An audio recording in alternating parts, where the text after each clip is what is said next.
It was typical of so many games of Philadelphia last year, where they dominate a game, have a bad period, usually the second, but come on to win. And I wonder if Pat Quinn got the message about the second period to his team, because they were just awesome in that second period tonight, outscoring the Blues 3-0. And I don't think St. Louis, despite the 9-9 figure in shots, really had anything inside the blue line through the whole 20 minutes. Gee, it didn't appear that way. And one of the things I think that Pat did in Maine, and he also did here, is he puts responsibility on himself. If something isn't working right for a 20-minute period, he feels it's his responsibility to change that for the third period, and if the execution isn't there, he takes that blame. And it's not often that you'll find coaches who will do that. But you seem to, as you watch Pat work and you watch his teams work, to have that confidence that, well, that was one bad period, but chances are there's not going to be another one, and tonight there were three good ones.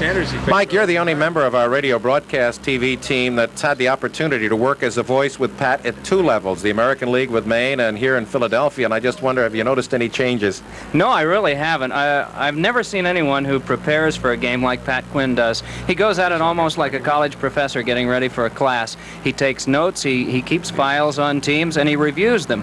And his preparation is very elaborate, and I think now, working with Bob Boucher and also Bobby Clark, Bob Boucher more up in the press box during the game, and the use of videotape too, that coaching is just going to become more and more sophisticated. Something like 17 or 18 NHL teams have now added assistant coaches, and they're getting that coaching ratio now to where it's about 1 to 7, which is starting to become closer to the other sports such as football and basketball and baseball. I don't want to disagree with you this early in the season, but I think Pat Quinn has to have come up with one change, because I can't believe that he was able to get those 1.5-foot cigars in Portland.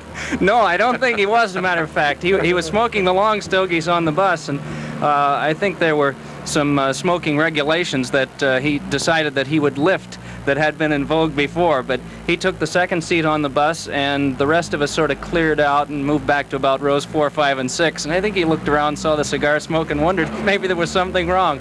But they've grown very accustomed to his cigars over a period of time, and it's become his trademark. And I understand Bob Boucher was trying to give up cigar smoking until he came to Philadelphia and walked into Pat's office, and now he's buying them.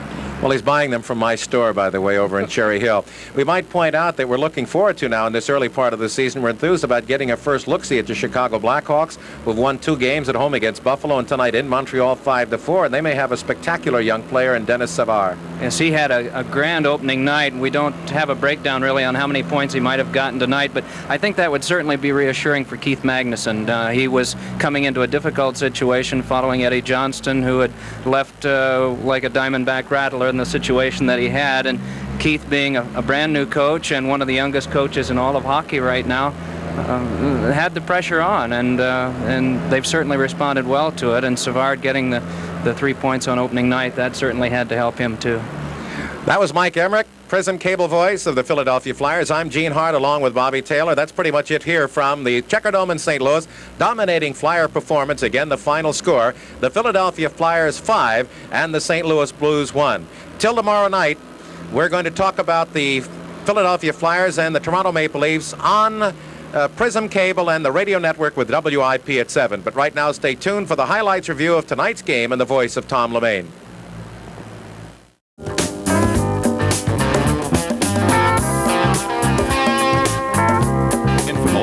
Knocked home the rebound as he fell to the ice, and with 1-0 Philadelphia. The Blues goal was inadvertently put in by the Flyers. Brian Sutter sent the puck into the right wing corner where Yves Preston lifted it out onto the net, and there it dropped in back of Pete Peters and in. Although Sutter last touched it, the goal was awarded to Bernie Federko, and it was 1-1. Philadelphia took the lead early in the second period when Mel Bridgman intercepted a Brian Maxwell pass in the St. Louis zone, fed Tom Gorrinch, who scored his first of 2 second-period goals to make it 2-1 Philadelphia. The Flyers scored again on another steal, this time by Bill Barber in the Philadelphia zone. Barber outraced the St. Louis defense up ice, drawing them in at the blue line, and then hitting Reggie Leach. Leach scoring from in close. The old LCB line made it 3-1 Philadelphia. Then at 15-14, Gorrinch got his second goal, taking a pass from Al Hill, who was on the right boards, and Gorrinch slapped it in from out in the slot. Philadelphia with a strong second period and a 4-1 lead. Leach then scored his second goal of the game in the opening seconds of the third period as he took a drop pass from Bobby Clark and rifled one in from just inside the blue line. The Flyers continued a strong forechecking game as St. Louis never threatened, their only goal coming off the stick of a Flyer.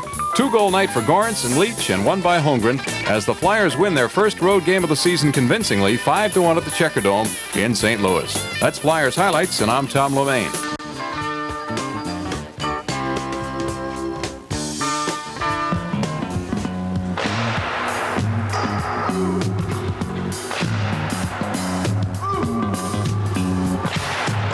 postgame show has been brought to you by Toyota and your local Toyota dealer. Oh, what a feeling to drive a Toyota. And by the Pepsi-Cola bottlers of the Delaware Valley. Take the Pepsi Challenge and let your taste decide.